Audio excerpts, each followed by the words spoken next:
기원전 587년에 이스라엘이 바벨론에게 멸망했습니다. 바벨론이 멸망하고 난 다음에 이스라엘은 세 개의 공동체로 나누어지게 됩니다. 바벨론의 포로로 끌려갔던 바벨론 포로민 공동체가 있고, 또 하나는 애굽으로 피난 같은 애굽의 공동체가 있고, 또 하나는 팔레스타인 땅 가나안 땅 그대로 남아있던 그 원주민, 남아있는 팔레스타인 공동체, 이렇게 세 공동체로 나누어지게 됩니다. 이 공동체 면면을 보게 되면 바벨론 포로민 공동체로 끌려갔던 사람들은 다 사회 그 지배계급에 속한 사람들이고 엘리트 계층들입니다. 이 바벨론이 이 정복제 반란을 방지하기 위해서 의식이 있고 지식인들, 뭐 좀 권력을 가졌거나 경제적인 위치에 있었던 이런 사람들은 모조리 다 바벨론을 끌고 가버렸습니다. 그래서 바벨론 포로민 공동체는 굉장히 좀 수준이 높은 그런 사람들, 거기다가 제사장 그룹들까지도 완전히 다 끌고 가버렸습니다. 그게 바벨론 공동체이고, 또 하나 애굽 공동체는 피난민들이라고 할 수가 있습니다. 이 사람들은 친애굽파였기 때문에 애굽하고 가까이 지내야 된다 이렇게 주장하던 사람들입니다. 그런데 바벨론에게 나라가 망해버렸습니다. 자기들이 가만히 있으면은 바벨론에 끌려가게 되면은 완전히 보복을 당하게 됩니다. 그래서 이 사람들이 애굽으로 피난 가게 되는데, 권력을 가졌던 사람들의 조정 대신들이라고 할 수가 있습니다. 이런 사람들이 가서 이루었던 공동체가 애굽 공동체고, 그 다음에 이제 팔레스타인 땅에 그대로 남아있었던 공동체가 있습니다. 이 사람들은 좀 미안한 표현입니다만은 좀 별 볼 일 없는 사람들이었습니다. 좀 나쁘게 표현하면 어주이라 그럴까요? 그러니까 똑똑한 사람들은 다 바벨론에 가버렸고, 또 애굽에 피난 간 사람들도 권력층에 있었던 사람들이고, 남아있는 사람들은 뭐냐, 굉장히 여러 가지 면에서 수준이 떨어지는 그런 사람들이 이스라엘 땅에 남아서 팔레스타인 공동체를 형성하게 됩니다. 하층민들이라고 할 수가 있죠. 자, 그런데 오늘 본문에 보면 이 두 광주리 비유를 지금 말씀하고 있습니다. 이 두 광주리 말씀하면서 이 두 광주리가 뭐냐, 무화과가 담긴 이 두 광주리를 바로 이스라엘의 세 개의 공동체를 상징하고 있습니다. 오늘 보면 1절과 2절 말씀 보면 하나님께서 성전 앞에다가 무화과가 담긴 두 광주리를 놓아두었습니다. 그러면서 예레미야에게 한번 봐라 이렇게 말씀하죠. 그래서 예레미야가 그 두 광주리를 보게 됩니다. 근데 한 광주리는 극히 좋은 무화과가 담겼다 이렇게 말씀하고 있고, 또 한 광주리는 반대로 극히 나쁜 무화과다 이렇게 말씀합니다. 한 광주리에는 굉장히 좋은 무화과, 정말 먹음직도 하고 보암직도 하고 이런 무화과가 담긴 한 광주리가 있고, 또 다른 한 광주리는 극히 나빴다, 정말 보기도 흉측스럽고 먹을 수도 없는 이런 무화과가 담긴 또 한 광주리가 있었다 이렇게 말씀합니다. 자, 그렇다면 이게 무엇을 의미할까? 우선 그 5절 말씀 보면 이 좋은 무화과는, 극히 좋은 무화과는 바벨론 포로민 공동체를 말씀하고 있다 이렇게 성경이 얘기하고 있습니다. 자, 그러면 바벨론 포로민 공동체를 말씀하고 있는 극히 좋은 무화과와 같은 이 바벨론 포로민 공동체에 대해서 하나님이 어떻게 말씀하시느냐, 6절과 7절 말씀 넘어가게 되면 이 포로민 공동체에 대해서는 하나님이 잘 돌보아 주시고 다시 이 땅으로 돌아오게 하실 것이고, 세우고 헐지 아니하시고 심고 뽑히지 않을 것이고, 또 그들은 내 백성이 되고 나는 그들의 하나님이 될 것이다 이렇게 말씀합니다. 그러니까 이 세 개의 공동체 가운데 이 바벨론의 포로로 끌려갔던 공동체에 대해서는 내가 너희들을 너무너무 사랑한다, 내가 너희들을 꼭 지켜 보호해 주겠다, 너희들은 헐지도 아니할 것이고 파괴되지도 아니할 것이고 너희들은 다시 돌아오도록 내가 지켜줄 것이고, 나는 너의 하나님이 되고 너희는 내 백성이 되어서 내가 안전하게 너를 축복하고 번성하게 하신다. 이게 바로 바벨론 포로민 공동체에 대한 축복의 약속입니다. 자, 그렇다면 나쁜 무화과 광주리는 무엇을 의미할까? 8절, 9절, 10절 말씀 보면 이 나쁜 무화과에 대해서 말씀하고 있습니다. 이 나쁜 무화과는 예루살렘에 남은 자로서 이 땅에 남아있는 자와 이렇게 말씀합니다. 그러니까 예루살렘에 남아있고 이 땅에 남아있는 사람 누구냐? 팔레스타인 공동체를 얘기합니다. 이 사람들은 그 다음에 또 애굽 땅에 사는 자들로 이렇게 얘기하죠. 애굽 땅에 사는 사람들은 애굽 공동체를 얘기합니다. 피난 같은 사람들, 그러니까 팔레스타인 공동체와 애굽 공동체 사람들은 먹을 수 없는 나쁜 무화과 같이 내가 벌이 돼 이렇게 말씀합니다. 하나님이 버리시겠다는 말씀이죠. 그러면서 세상 모든 나라 가운데 흩어서 환난을 당하게 할 것이며 부끄러움과 조롱을 당하게 하고 저주를 받게 하고 칼과 기근과 전염병으로 그들을 멸절하리라 이렇게 말씀합니다. 여러분 보세요. 바벨론 포로민 공동체에 대해서는 내가 너희들을 지켜줄 것이고 안전하게 돌아오게 할 것이고 뽑히지도 않게 하시고 파괴되지도 않게 할 것이고 나는 너희 하나님이 되고 너희는 내 백성이 될 것이다. 얼마나 큰 축복의 말씀입니까? 그런데 애굽 공동체하고 팔레스타인에 남아있는 공동체에 대해서는 뭐라 그러면 엄청난 정말 비극적인 말씀을 하고 있습니다. 너희들 온 세상에 내가 흩어버릴 것이고 그리고 너희들은 조롱거리가 되게 하고 수치를 당하게 될 것이고 모욕을 당하게 될 것이고 저주를 받게 될 것이고 칼과 기근과 전염병에 의해서 너희들은 멸절될 것이다. 다 멸망할 것이다. 그렇게 말씀합니다. 여러분 왜 그럴까요? 다 같이 예배 드렸습니다. 구약 표현으로 말하면 다 같이 제사 드렸습니다.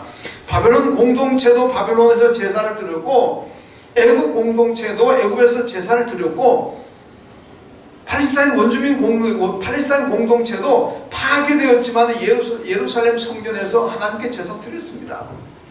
다 제사 드렸습니다. 그런데 왜 바벨론 공동체는 하나님께서 이렇게 큰 축복을 주시는데 나머지 두 공동체는 멸절되겠습니까? 여러분 잘 봐야 됩니다. 바벨론 공동체는요 제사장이 있어가지고 제사장들이 다 같이 바벨론으로 넘어갔습니다. 제사장이 인도하는 예배를 드렸고 그리고 제사장이 선포하는 말씀을 들었습니다. 여러분 바벨론 공동체 이때 나온 것이 뭔지 압니까? 구약의 5경이 이때 나왔습니다. 창세기, 출애굽기, 레위기, 민수기, 신명기 5권의 책이 바벨론 포로지에서 나왔습니다. 그동안 구두로 문서로 전승되어 오던 것들을 이 바벨론에 갔던 제사장들이 다 모아가지고 편집했습니다.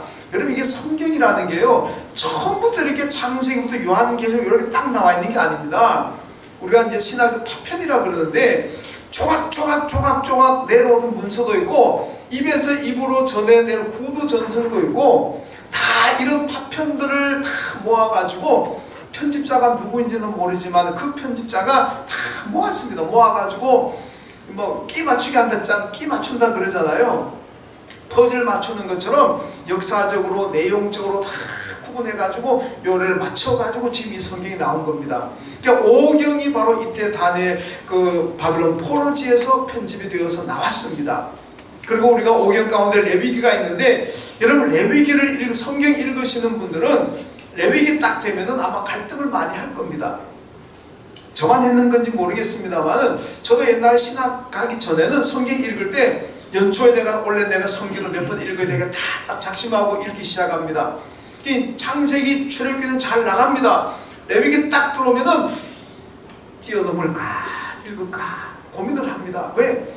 읽어봐도 이게 뭐가 뭔지 모르니까 뭐 양 잡았다 소 잡았다 뭐 각을 떴다 안 떴다 뭐 이런 얘기 나오니까 참 읽기가 힘들어요. 읽어도 뭔 말인지 모르겠고 그래서 넘어갈 때도 많고 어떤 때는 지금 꾹 참고 인내하면서 읽을 때도 있고 그때는 레위기가 뭔지 잘 몰랐으니까. 근데요 신학을 공부하면서 보니까 레위기가 얼마나 감동스러운 얘기인지 모릅니다. 왜 레위기 제사제도가 나왔느냐? 바벨론에 가니까 이스라엘 백성들이 자기들 나라 있을 때처럼 양을 마음대로 잡고 소를 마음대로 잡아가지고 하나님 앞에 희생제사를 마음껏 드릴 수가 없습니다. 눈치 봐야 되고 박해가 임해가니까 그러니까 제사를 잘 정식 제사를 잘 못 드립니다. 그리고 어떻게 됩니까? 소 잡는 법을 잊어버리고 양 잡아 드리는 제사를 잊어버리고 다 까먹게 되잖아요. 그러니까 이 제사장 그룹에서 잊지 않기 위해서, 기억하기 위해서 이 제사 제도를 다 문서로 남겼습니다. 왜? 안 잊어버리게 하려고. 그게 레위기 제사 제도입니다. 레위기 족보가 나오잖아요. 족보가 왜 나오느냐? 남의 나라가 있으면요, 내 민족성을 잊어버릴 수가 있습니다. 우리 민족의 어떤 민족의 정체성을 잊어버릴 수가 있습니다. 그러니까 이 제사장들이 족보를 내놓으면서 우리는 하나님의 선택받은 민족입니다. 우리는 하나님의 선민입니다. 그러니까 선민이 어떻게 살아야 되고 선민이 어떻게 하나님을 섬겨야 될지를 이 제사 제도와 족보를 통해서 이스라엘 백성들에게 가르쳐 주는 거예요. 그러니까 그렇게 보면 이 레위기의 제사 제도나 족보 같은 거는요, 그 바벨론 포로에서 신앙을 까먹을 수 있는, 다 잊어버릴 수 있는 그런 가운데서 어떻게 보면 신앙을 지키려고 하는, 어떻게 하든지 제사 제도를 지키려고 하는 영적인 몸부림을, 처절한 몸부림이라고 할 수가 있습니다. 여러분, 그렇게 본다면 레위기 읽을 때는 참 감동이죠. 은혜가 되는 말씀이 바로 레위기입니다. 시편 137편에 보면요, 이 포로민들이 바벨론의 여러 강가에서 그 강에 모여가, 성전이 없으니까 강에 모여가지고 예루살렘 성을 바라보면서 하나님을 찬양하고 기도하고 말씀을 듣는 그런 장면이 나오잖아요. 다니엘이 하루 3번 예루살렘 향해서 창문을 열어놓고 기도하는 것처럼 이 사람들은 성전이 없으니까 바벨론 강가에 나와가지고 예루살렘 성전 예배를 사모하면서 기도하고 찬양하는 그 모습이 시편 137편에 나옵니다. 여러분, 흑인 4인조 가수 가운데 보넴이라는 가수, 옛날 그 그룹입니다만은 있잖아요. 리버스 오브 바빌론, 바빌론 하는 노래 있습니다. 제가 작년에 한번 영상 보여드렸잖아요. 근데 오늘 영상 또 할까 말까 하다가 교인들이 아이고 또 해마다 보여주려고 그러냐, 그럴까봐 제가 오늘 영상 안 띄웁니다. 여러분, 제가 그 노래를 옛날 대학 다닐 때 굉장히 좋아했습니다. 그때는 뭔지도 모르고 그냥 좋아했어. 그냥 팝송인 줄 알고 그냥 좋아했는데 지금은 그 노래의 의미를 알았습니다. 노래의 의미, 그때는 아무것도 모르고 좋아했고 지금은 그 노래의 의미를 알고 좋아합니다.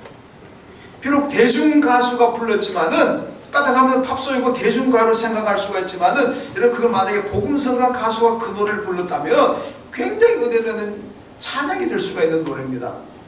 왜냐하면 그 노래의 가사가, 내용이 시편 137편의 내용입니다. 바벨론 포로민들이 여러 강가에 나와가지고 성전을 바라보면서 그 애타게 찬양하고 기도하고 말씀 듣는 그 모습이잖아요. 그러니까 여러분, 한번 가서 궁금하시면 그 노래 보니엠의 바벨론 강가의 노래 인터넷 딱 치면 나옵니다. 정말 제가 볼 땐 참 좋은 노래가 아닌가. 제가 19예배 때는 우리 부르신 팀장한테 청년부에서 그 노래 한번 교회에서 부르면 어떻겠느냐 한번 고민해 봤습니다만은, 하여튼 그들의 어떻게 하든 신앙을 지키려고 하는 애들한 신앙인의 모습을 보여주고 있습니다. 자, 그런 반면에 애국 공동체와 팔레스타인 공동체는 어떠했느냐? 애국 피난민들은요, 레온토폴리스라는 곳에 성전을 세웠습니다. 거기서 하나님 앞에 제사를 드렸습니다. 팔레스타인 공동체는요, 비록 좀 파괴는 했지만 예루살렘 성전이 있잖아요. 또 거기 모여가지고 제사를 드렸습니다. 사마리아 사람도 왔고 이방인들도 왔다, 그렇게 말씀하고 있습니다. 그런데요, 타락입니다. 바벨론 공동체는 제사장들이 있었지만은 애국 공동체, 팔레스타인 공동체는 제사장이 없어요. 그러니까 그 예배는 온전한 예배가 되지 않았다는 얘기입니다. 그러니까 예레미야 44장 애국 공동체에 대한 말씀이 나오고 있습니다. 예레미야 44장 26절에 보면 애국 온 땅에 사는 유다 사람들의 입에서 다시는 내 이름을 부르는 자가 없으리라. 27절에 보면은 애국 땅에 있는 유다 모든 사람이 칼과 기근에 멸절되리라, 이렇게 말씀합니다. 이 말씀대로 여러분, 알렉산드리아 유대인 18만 명이 전부 다 몰살당해버립니다. 우리 교회 홈페이지 보면 제가 썼던 논문이 10편에 올라가 있습니다. 그 10편 가운데 하나가 알렉산드리아 유대인 공동체 형성과 공헌이라는 제목의 논문이 올라가 있습니다. 혹시 관심 있는 분들 한번 보시면 되겠습니다. 옛날 우리 홈페이지에는 논문 제목만 올라가 있고 내용은 하나도 못 올라갔어요. 근데 이번에 홈페이지가 개편되면서는 논문 내용도 다 올라가 있습니다. 거기 보면은 저희 알렉산드리아의 유대인 공동체가 어떻게 형성이 되었고 어떤 일을 했는지를 이제 좀 써놨습니다만은, 자, 그럼에도 불구하고 알렉산드리아 유대인 공동체는요 18만 명이 전부 다 죽어요. 완전히 몰살 떼죽음 당합니다. 자, 오늘 본문이 보여주는 세계 공동체가 주는 메시지가 무엇인가? 제가 이제 역사적인 얘기를 쭉 말씀드렸습니다만은 이 공동체를 통해서 하나님께서 우리에게 주는 메시지가 분명히 있습니다. 그 메시지를 잘 들어야 됩니다. 먼저는 하나님이 원하시는 것은요 순수한 신앙입니다. 혼합되지 않는 신앙, 이걸 원하신다는 겁니다.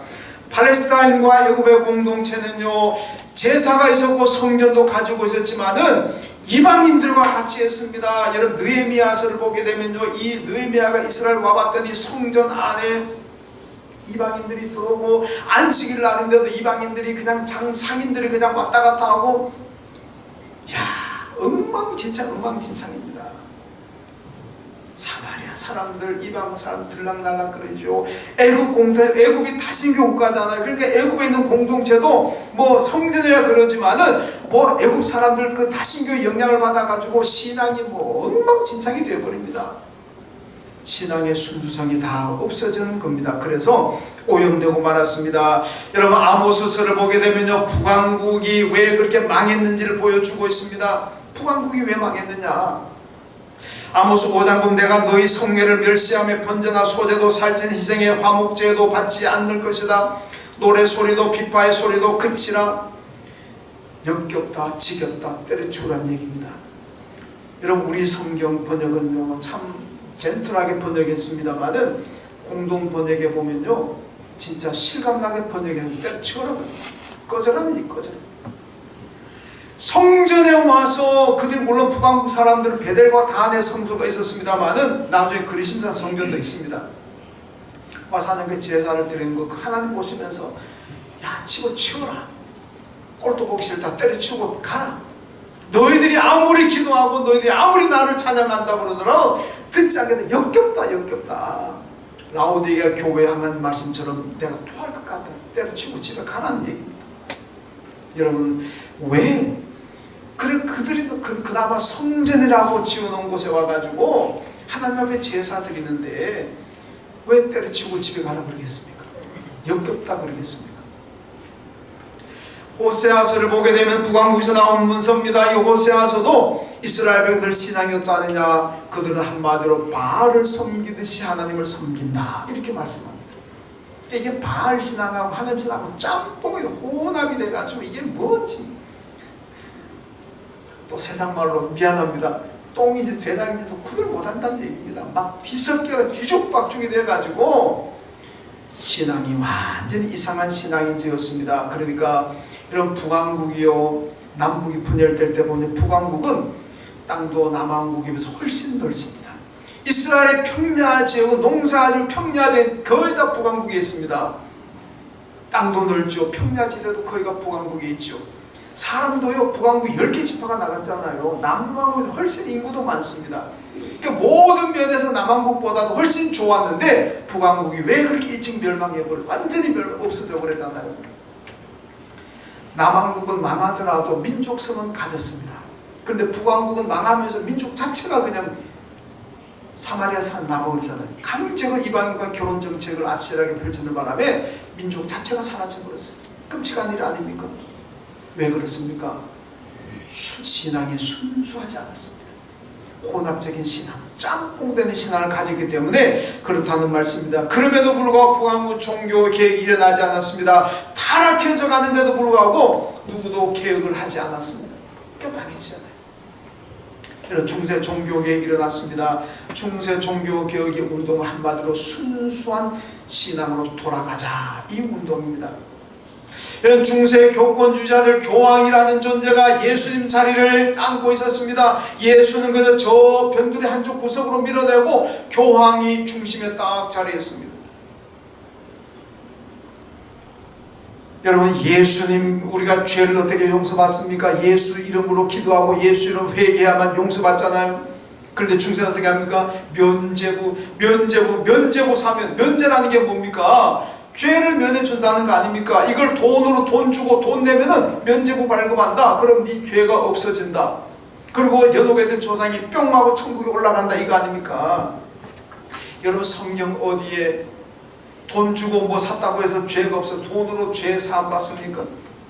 돈으로 천국 갑니까? 아니잖아요. 어릴 때 우리 복음서가 뭡니까? 돈으로도 못 가요. 그렇잖아요. 힘으로도 못 가요. 그 찬양 우리 많이 했잖아요. 그런데 면죄부라는 건 뭡니까? 돈으로 죄 용서받고 돈으로 천국 간다는 거 아닙니까? 그럼 예수는 뭡니까? 아무것도 아니지. 여러분 중세가 바로 이렇게 타락했습니다. 그러니까 나온 건 종교개혁자들이 순수한 믿음을 가지고 예수로 돌아가자. 그래서 솔라피데 오직 믿음으로. 구원은 오직 예수를 믿음으로 받습니다. 죄는 오직 예수 이름으로 기도할 때 죄를 용서받고 오직 예수를 믿어야만 천국 갑니다. 이게 중세 종교개혁 운동입니다. 여러분 순수한 믿음으로 돌아가자는 거죠. 순수한 믿음은 예수 중심, 말씀 중심입니다. 예. 순수한 믿음이 뭐냐? 간단합니다. 예수 중심이고 말씀 중심입니다. 제가 금년에 그 광주에 있는 호남신학대학교 그 이사로 총회에서 파송을 받았습니다. 그래서 지난 주간에 그 광주에 이사회에 참석하고 왔는데 이사회 끝나고 난 다음에 이제 이사 점심을 먹습니다. 그런데 직전 이사장이었던 여수의 큰 교회를 담임하고 있는 목사님이신데 그 목사님 식사하면서 그런 얘기 하더라고요. 자기가 몇 주 전에 설교를 했는데 차별금지법에 대해 설교했다는 겁니다. 교인들에게 여러분 차별금지법은 나가야 됩니다. 이거 만약에 차별금지법이 통과되고 나면 우리는 동성애를 죄라고 말 못하고 예수로만 구원받는다는 얘기, 예수의 구주성, 유일한 구주성도 얘기 못한다는 겁니다. 그럼 차별에 걸리는 거예요. 그럼 어떻게 되느냐? 그냥 종교다원주의 설교해야 됩니다. 우리 기독교도 구원이 있고 다른 종교도 구원이 있습니다. 이렇게 설교해야 된다는 거예요. 기독교에만 구원이 있습니다. 예수만 믿어야 구원받습니다. 이건 안 되는 거예요. 차별에 걸립니다. 이런 차별법이 통과되면 그런 일이 벌어지는 거예요. 그래서 이런 동성애를 막지 못하면 어떻게 되겠습니까? 사회 기강, 질서, 윤리, 도덕 다 무너지는 거 아니겠습니까? 얼마나 지저분하고 타락하겠습니까? 그런데 그 설교했는데 어느 날 여수 경찰서에 출두하라는 명령이 왔더래요.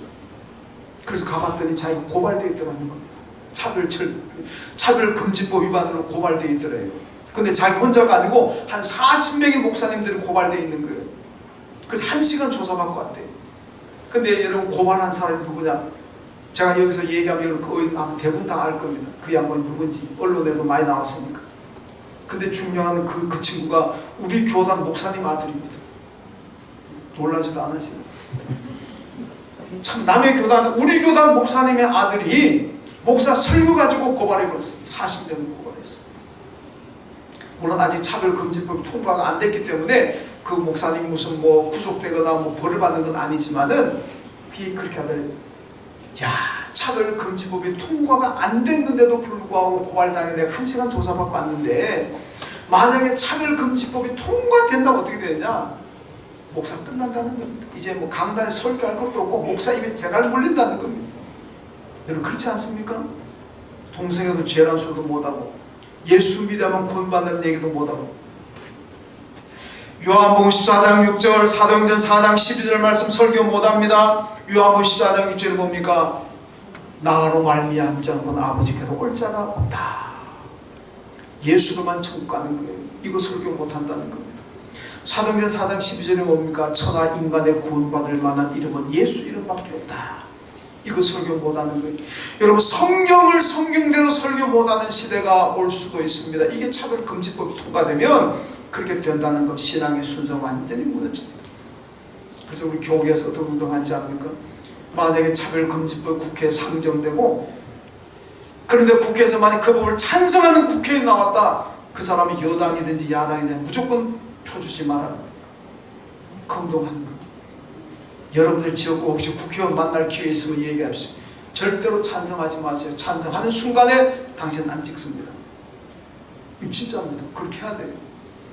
이거 통과되면 어떻게 하겠습니까?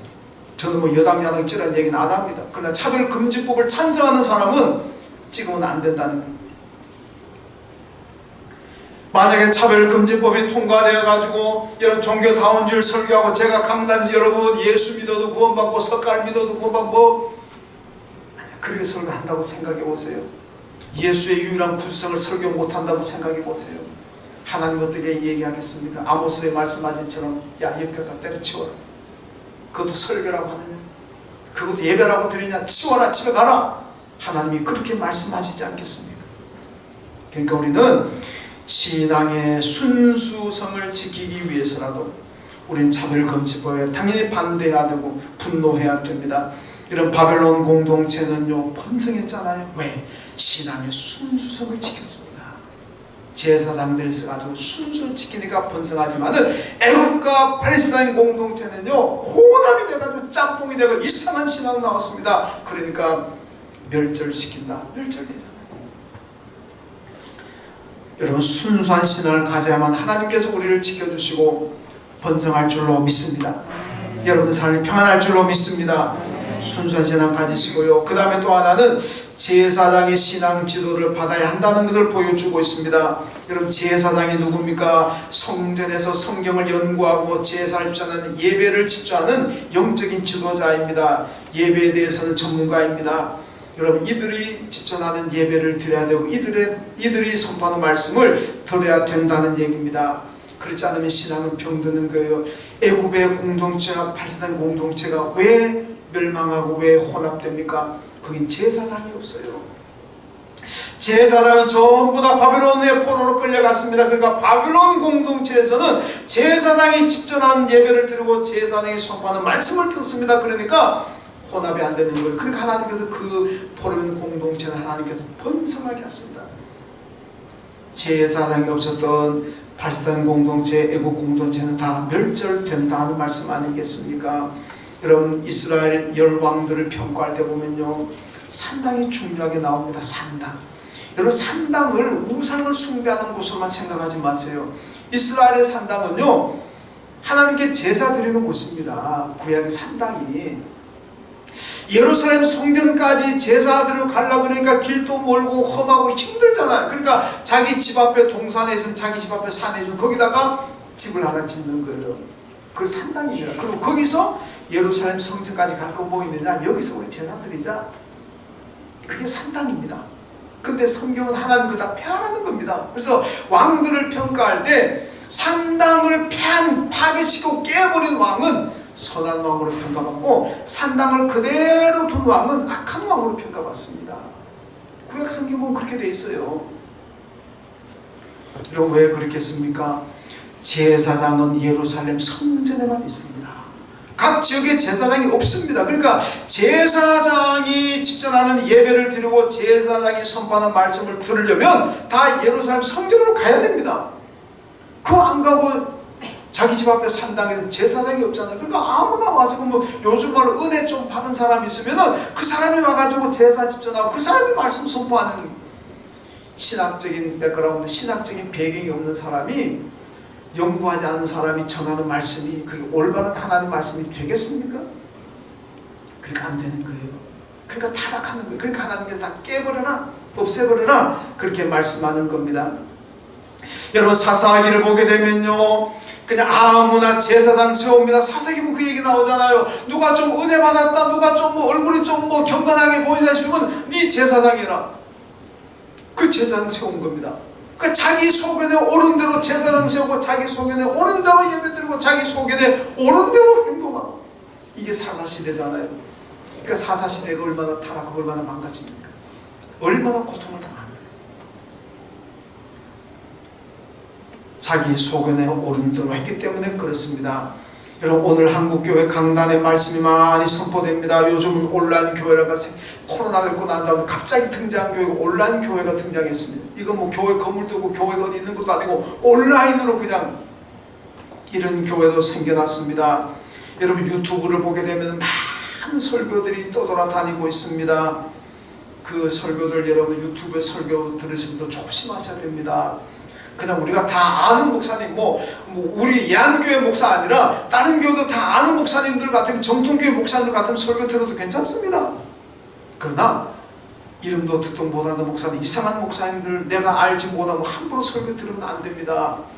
유튜브에 떠돌아다니는 설교자들 보면요, 종교다원주의를 신봉하는 설교도 있고 동성애를 찬양하는 사람들의 설교도 있습니다. 교회 무용론자들의 설교도 있습니다. 이런 설교 잘못 듣게 되면 여러분 영혼이 망가지는 거예요. 설교를 들으시더라도 여러분 교회 목사님 설교를 들으십시오. 한 분밖에 안 나왔어요. 아이고, 그렇게 두 마디 했는데도 두 분밖에 안 나왔어요. 교인 다 하는데 60몇 분, 한 70, 80분 해야 되거든. 여러분 유튜브 설교 들으시더라도요, 여러분 다 한국교회 다 아는 목사님들, 저보다 설교 잘하는 목사님 유튜브 얼마나 많습니까? 그래도 함부로 듣지 마시고, 여러분 누가 보더라도 이분은 정통교회 목사님이다, 그럼도 설교 들어야지. 나도 모르는 사람과 함부로 듣다가는 큰일 난다는 얘기입니다. 그 설교자들 가운데는요, 이상한 신앙 가진 사람들도 유튜브에 많습니다. 그러니까 조심해야 된다는 얘기입니다. 여러분 교회 강단을 통해서 선포되는 말씀을 들어야 됩니다. 현장이 중요하다. 현장을 알아야 되는 겁니다. 여러분 지금 우리 정부가 하는 정책 가운데 비판받는 게 뭡니까? 현장을 모르고 한다는 겁니다. 그냥 탁상 굽는 책상에 앉아가지고 교과서에 보고 그냥 책 보고 하는 대로 정책을 자꾸 수립하니까 이렇게 어긋난다. 그게 뭐 진짜인지 모르지만 많은 얘기들 그렇게 하잖아요. 좀 현장을 좀 알고 정책을 입안해야 되는데 현장은 알지 못하고 그냥 머리로만 교과서만 보고 그냥 하려고 그러니까 이게 잘 안 된다 그러잖아요. 이런 목사의 설교도 현장을 알아야 메시지가 나오는 겁니다. 유튜브에 나오는 목사님들이 우리 예안교회 현장을 어떻게 합니까? 모릅니다. 그러니까 여러분 예안교회 교인들의 현장을 가장 잘 아는 사람은 누굽니까? 누굽니까? 가르쳐줘도 잘 대답을 하시네요. 죄송합니다만 저도 정확히는 잘 모르지만 그래도 예안교회 교인들의 삶의 현장을 가장 잘 아는 사람은 제가 아니겠습니까? 그러니까 현장을 아는 사람들이 그 현장에 맞는 메시지가 선포되는 거라는 말씀입니다. 그러니까 내 교회 강단을 소중히 생각하고 내 교회 강단에 와서 말씀을 들으려고 생각해야지, 내 교회 강단은 뭐냐고 자꾸 딴 데 가서 어디 찾아다니고 그러다 보면 잘못 걸리면은 큰일 난다는 얘기입니다. 에스겔 47장 보면요, 환상 가운데 유명한 환상 있잖아요. 에스겔 성전에 나오는 물이 닿는 곳마다 죽었던 생명들이 살아납니다. 성전에서 나온 강단에서 나온 물이 닿는 곳마다 죽었던 고기가 살아나고 죽었던 나무와 죽었던 식물이 살아나고 다 살아나잖아요. 이게 무엇을 의미합니까? 여러분 성전 강단에서 선포되는 그 메시지가 여러분들 살린다, 영혼을 살리고 여러분들 삶을 살린다는 겁니다. 강단을 통해서 선포되지 않는 말씀 함부로 듣다가 큰일 납니다. 온라인 교회? 그게 무슨 교회인데? 안 된다는 겁니다. 여러분 예안교회 강단이든지 아니면 다른 제가 아는 우리 교들 얘기한다, 영락교회 강단이든지 소망교회 강단이든지 아니면 사랑의 교회 강단이든지 우리 다 잘 유명한 교회 목사님들 강단이잖아요. 그런 강단에 선포된 말씀을 들어도 괜찮지만은 모르는데 듣지 마세요. 잘못하면 큰일 난다는 얘기입니다. 여러분 예수님께서 말세에 믿는 자를 보겠느냐 그렇게 말씀하잖아요. 요즘 보면 이 말씀 제가 실감합니다. 지금은요 가짜 복음, 가짜 교회, 가짜 교리, 가짜 목사, 여러분 얼마나 많습니까? 이거 잘못하면 큰일 납니다. 그러므로 여러분들 신앙을 안전하게 하려면 언제나 교회 중심의 신앙이 되어야 되고 예배당 중심의 신앙이 되어야 될 줄로 믿습니다. 그럴 때 우리가 순수한 신앙을 가질 수가 있어요. 여러분 순수한 신앙이라는 게 뭐겠습니까? 순수한 신앙은요 본질을 회복하는 겁니다. 그럼 기독교 신앙의 본질이 뭡니까? 예배와 말씀입니다. 따라합시다. 예배와 말씀. 이게 신앙의 본질입니다. 예배와 말씀으로 돌아갈 때 우리의 신앙이 순수한 신앙이 됩니다. 그런데 예배와 기독교 신앙의 본질이라고 할 수 있는 예배와 말씀의 중심이 누구냐? 예수 그리스도인 줄로 믿습니다. 중심은 따라합시다. 중심은 예수 그리스도입니다. 예배의 중심, 말씀의 중심은 예수 그리스도입니다. 왜 그런지 아십니까? 마태복음 18장 20절에 보니까요, 두세 사람이 내 이름으로 모인 곳에는 나도 그들 중에 있느니라. 이게 예수님 말씀합니다. 두세 사람이 모여가지고 예배하는 그곳, 내 이름으로, 누구? 예수의 이름으로 모여서 두세 사람이 예배한다는 그 예배가 참 예배다는 거 아니겠습니까? 그리고 요한복음 5장 39절에 보면요, 너희가 성경에서 영생을 얻는 줄 알고 성경을 연구하거니와 이 성경이 곧 내게 대한 증거라, 나에 대한 증거라, 이렇게 말씀하잖아요. 여러분, 성경이 무엇입니까? 성경은 예수 그리스도에 대한 증거인 줄로 믿습니다. 그러니까 성경의 중심도 예수 그리스도입니다. 그러니까 우리가 기독교의 본질은 예배와 말씀이고, 예배와 말씀의 중심은 예수 그리스도입니다. 그러므로 오직 예수, 여러분, 오직 예수의 신앙을 가지는 것이 순수한 신앙입니다. 그리고 오직 예수만 선포하는 교회가 여러분 참 교회입니다. 오직 예수만 선포하는 목사가 참 목사입니다. 오직 예수 말고 다른 걸 선포한다, 종교다원주의처럼 다른 것도 또 선포한다면 그게 그건 가짜입니다. 가짜. 여러분, 예한교회는 오직 예수만 선포하는 교회. 오늘 제가 제 얘기를 자꾸 좀 미안합니다. 저는 오직 예수만 선포하는 목사입니다. 오직 예수, 오직 예수입니다. 이게 순수한 신앙이에요. 어렵고 힘들 때일수록 우리는 오직 예수 이 붙잡아야 됩니다. 그럴 때 순수한 신앙이 됩니다. 그럴 때 바벨론 공동체가, 애국 공동체가, 팔상 공동체가 극히 나쁜 무화가 돼서 버림받고 멸절되었지만은 순수한 믿음을 가졌던 바벨론 공동체가 하나님의 보호를 받고 번성했던 그 축복은 오늘도 오직 예수 이 믿음 가지고 가는 교회가 그런 축복을 받고 그런 성도들의 축복을 받게 될 줄로 믿습니다. 아멘. 오직 예수가 여러분의 신앙이 되시기를 주님의 이름으로 축원합니다. 하나님 아버지 감사합니다. 우리 한 공동체가 바벨론 공동체처럼 오직 예수 순수한 믿음 가진 공동체가 되어서 이 험악하고 유혹도 많은 시련도 많은 세상이지만은 우리 교회가 참 교회가 되게 하여 주시고 우리 교회들의 참된 성도들 다 되게 하여 주시고 하나님의 축복으로 번성하는 교회, 번성하는 우리 모든 이 안의 식구들 다 되게 하여 주옵소서. 예수님의 이름으로 기도하옵나이다. 아멘.